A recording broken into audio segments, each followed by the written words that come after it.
per l'invito a Indipendenza Veneta e grazie agli organizzatori.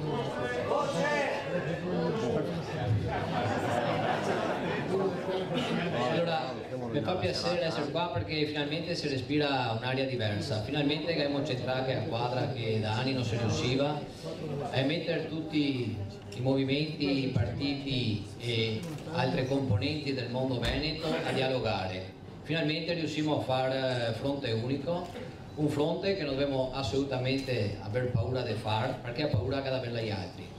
Finalmente riuscimmo a mettere in campo delle forze considerevoli che non possono passare inosservate. Finalmente se facciamo anche a notare, perché la frammentazione prima già era una carta in mano al nemico, agli avversari.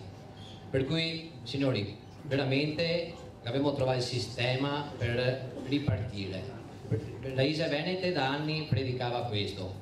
Noi che già erano purtroppo interlocutori credibili o affidabili, finalmente adesso che sei. Potremmo parlarsi, potremmo programmare, potremmo fare qualcosa assieme. È base culturale identitaria, è un motore incredibile, è il piede fisso che mettiamo per terra per scattare in avanti, sei i blocchi dei centrometristi. Dopo si sviluppa tutto il resto, facciamo i conti chiaramente in quel momento difficile che siamo devo passare. Però noi altri abbiamo una base alle spalle solida, e abbiamo una bandiera gloriosa davanti che sotto di qui a dirne tutti,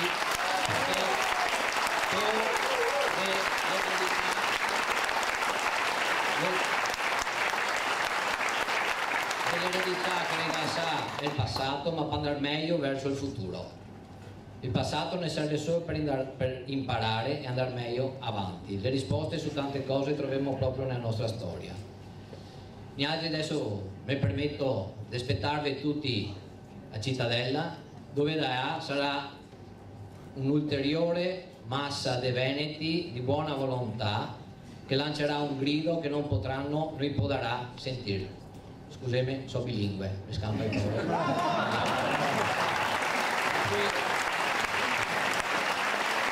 Cittadella 6, 7, 8. Sì, benissimo, grazie per l'opportunità che mi dai. 6, 7, 8, la festa dei Veneti, siamo arrivati alla 10ª edizione, sembra ieri che siamo partiti qua prima, e là un appuntamento a tutti i Veneti di buona volontà, non chiaramente in chiave evangelica, ma in chiave di voler fare veramente qualcosa di nuovo, qualcosa insieme e un obiettivo che si deve avvicinarsi sempre di più. Signori, grazie e viva San Marco.